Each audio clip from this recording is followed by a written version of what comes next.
Assalamualaikum warahmatullahi wabarakatuh.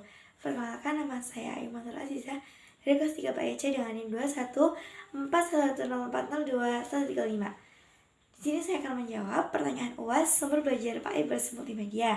Yang pertama, pilihlah salah dua dari tugas yang diberikan: video, blogspot, WordPress, LKPD, LKPD interaktif.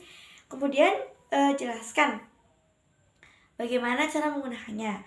Yang pertama, saya memilih tugas video dan tugas video LKPD interaktif. Mengapa saya memilih tugas video sebagai sumber belajar PAI? Karena video itu sangat membantu dalam proses pembelajaran. Kelebihan media video antara lain yaitu video sebagai media pembelajaran mampu menampilkan gambar yang bergerak secara berulang-ulang maupun dihentikan pada bagian tertentu, sehingga memudahkan untuk mengulangnya lagi materi-materi yang belum dipahami oleh siswa.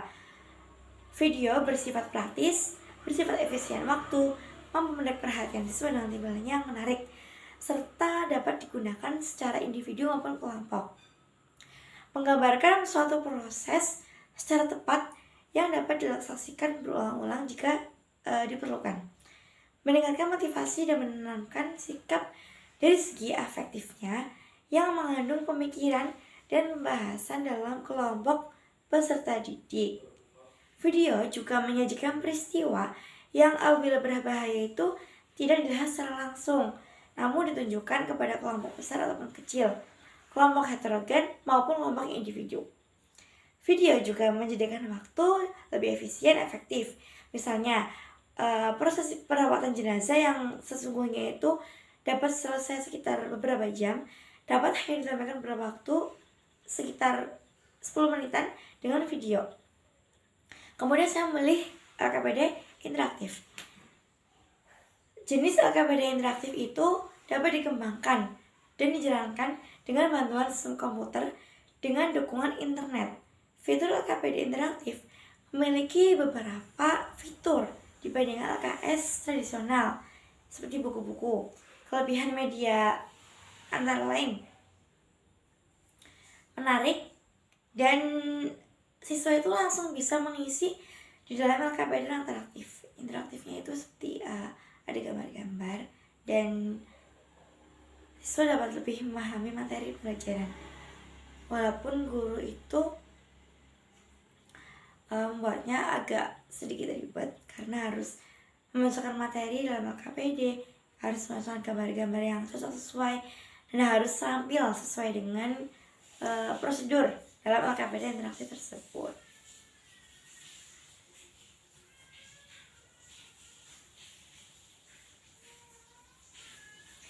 Kemudian bagaimana cara menggunakan kedua yang saya pilih tadi, video dan LKPD interaktif? Saya akan menggunakan laptop dan LCD proyektor di kelas-kelas ketika pembelajaran. Yang semestinya itu pada zaman sekarang setiap sekolah memiliki laptop dan LCD proyektor.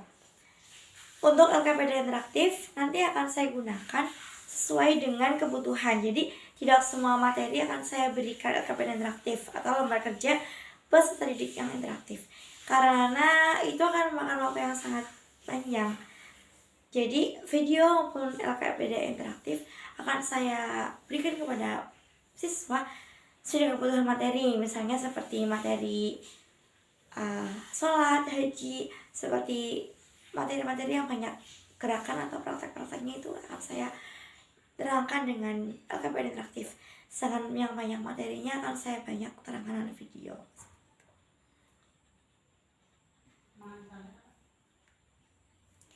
Kemudian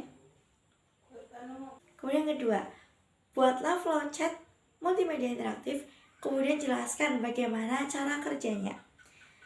Flowchart PAI interaktif yang saya buat itu interaktif PAI tentang kisah hidup Nabi Muhammad SAW dari masa beliau lahir sampai beliau wafat.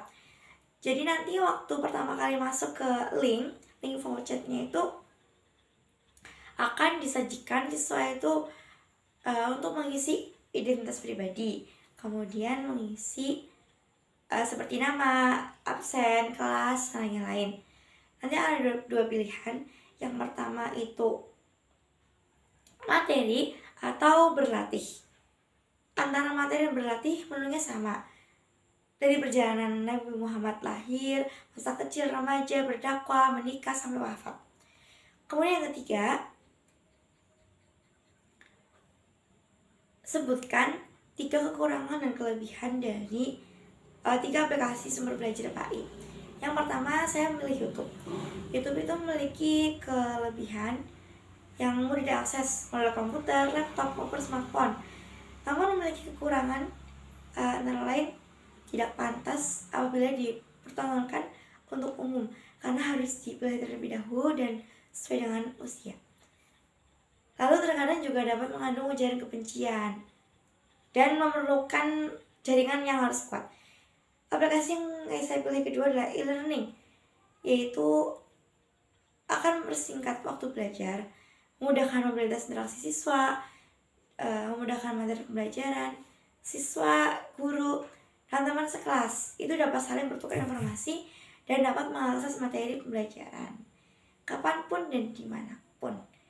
Dalam hal ini, siswa dapat memperkuat penguasaan materi lebih baik dalam pembelajarannya.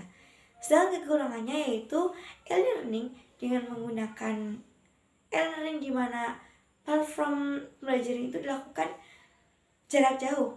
Jadi antara siswa dengan siswa lain dan guru itu interaksinya kurang karena tidak bertemu dalam satu lokasi atau satu kelas yang secara offline.